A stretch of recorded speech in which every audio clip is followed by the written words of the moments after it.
Oui, bien-aimés dans le Seigneur, que Dieu Tout-Puissant vous bénisse, que les Seigneurs de gloire, les Seigneurs des puissants, les Seigneurs des glorieux, vous bénissent de toutes sortes de bénédictions spirituelles en notre Seigneur Jésus-Christ.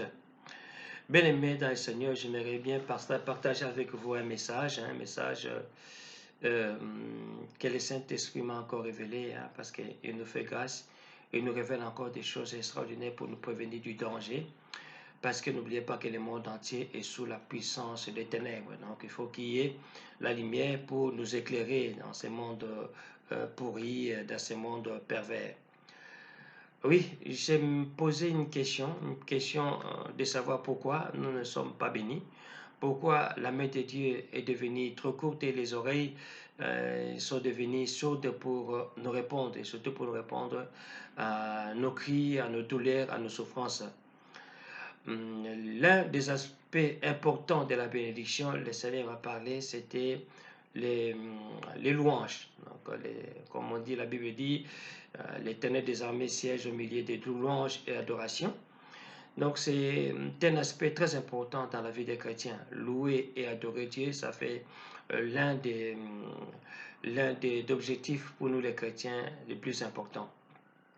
Alors dans la première partie qu'on appelle la louange, il y a bien sûr des chansons, des cantiques. Dans la louange, il y a des chansons et des cantiques.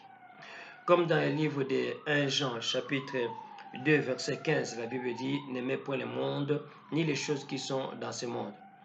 On a l'habitude aujourd'hui d'imiter les chansons des autres, les cantiques des autres. Alors c'est que le Saint-Esprit m'a révélé que nous ne devons pas imiter les chansons des autres pour en faire des louanges personnelles. Au contraire, ce que le Saint-Esprit m'a révélé, c'est tout simplement, nous devons créer nous-mêmes, avec l'aide du Saint-Esprit, nos propres chansons, nos propres cantiques, pour louer et célébrer la grandeur de notre Dieu. Et cette inspiration doit venir de notre propre intérieur, c'est-à-dire des cantiques nouveaux, des chansons nouvelles, qui n'existaient pas encore dans ce monde.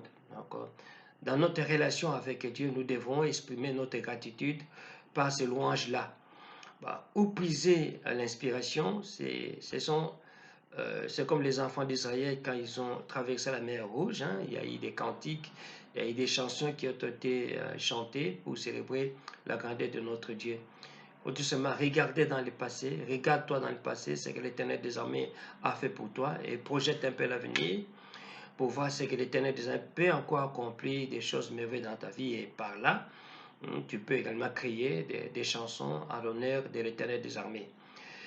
Car, bien-aimé de Dieu, maudit est celui qui se confie dans l'homme. Des chansons qui existent maintenant peuvent trouver leur inspiration, soit personnelle, de la personne elle-même invente une chanson, avec des combinaisons de quelques versets bibliques, avec une combinaison de quelques paroles bibliques. La chanson peut trouver sa naissance. Comme également, l'homme peut également être influencé par les démons. On met Jésus dans les chansons, mais l'objectif final est de séduire plusieurs peuples. Donc c'est pour cette raison, bien-aimé de Dieu, pour trouver l'inspiration, il faut d'abord être homme ou femme de prière. Il faut aimer la prière. C'est pas la prière que nous, les chrétiens, nous trouvons les inspirations, des révélations.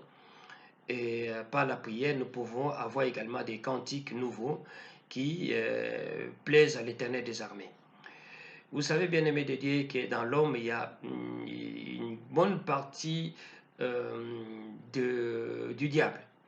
Donc les chansons populaires, nous devons les écouter parce que nous sommes de la famille de Dieu, mais ces chansons-là ne peuvent pas être source de notre inspiration. Aujourd'hui, vous voyez bien les scandales qui se passent, qui secouent aujourd'hui les milliers des églises évangéliques de Kinshasa. Combien de chantres sont impliqués dans la magie, dans la sorcellerie? Combien de chantres sont impliqués donc dans les envoûtements également. Donc il y a certaines chansons, aujourd'hui on mélange, on commence à citer les noms des gens. Je connais des chanteurs qui mettent les noms de leurs femmes dans des cantiques spirituels, dans des cantiques censés être spirituels, on met les noms des femmes, on cite les noms des producteurs, des noms des frères ou des sœurs qui vivent parfois dans les péchés et qui n'ont rien à voir avec la chose spirituelle. Et d'autres mettent Jésus en premier plan alors que ce n'est pas le Christ ressuscité. Donc c'est pour cette raison. Bien, mesdames et sœurs, nous devons faire attention sur des cantiques que nous chantons. Et il y en a certains, des cantiques sont révélés par les diables parce que le monde de la fin, on essaie d'utiliser le nom de Jésus pour s'enrichir, comme beaucoup d'autres pasteurs qui ont utilisé et qui continuent à utiliser le nom de Jésus, alors que derrière, il y a des forces sataniques qui opèrent des miracles, il y a des faux témoignages un peu partout.